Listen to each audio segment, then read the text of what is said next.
Now, France's public media is going on strike as a reform bill years in the making will be voted on in the National Assembly. The reform proposes a merger between major French public broadcasters. Those promoting the reform say it will strengthen public media, but many are concerned about job cuts and threats to editorial independence. For more on this, we can bring in our French politics editor, Marc Perelman. Marc, why is the government doing this? Well, because the culture minister, Rachida Dati, really wants to impose this. I mean, this was supposed, as you said, to happen years ago. It was delayed, first of all, by Emmanuel Macron calling a snap election, then the previous prime minister being ousted, and many thought that because of the delays, also because of deep divisions within the parliament about this reform, that this would essentially never happen. Rachida Dati, the culture minister, really insisted, even going to the president, the prime minister, saying, I want this on the parliamentary agenda before the summer break. This is why this is being debated today at the National Assembly. This reform has already been adopted by the Senate.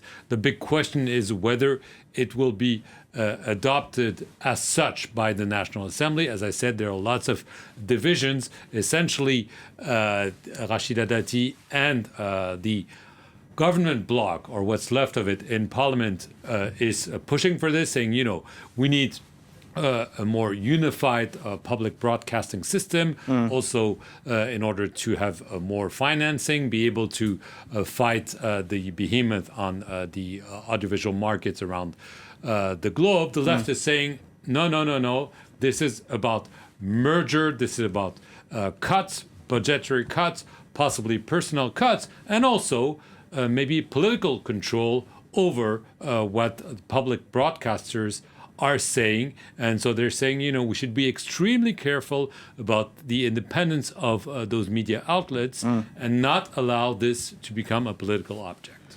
Marc, it's been years that the Macron government has been wanting to create this French BBC, if you will. The BBC, as we know, in the UK has multiple languages. France 24, we broadcast in different languages. Are we impacted?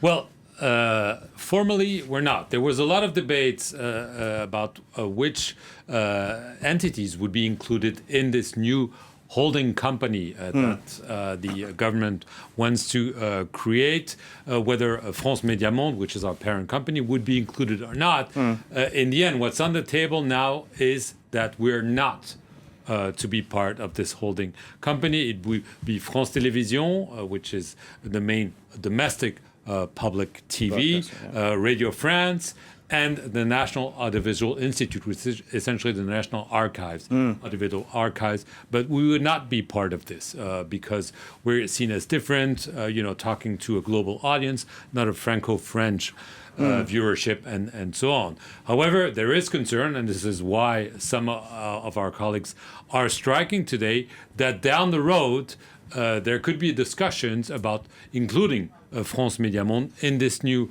holding company, and also concerned about where the budget is going to come from if we're not part of it. So there's a lot of uncertainty.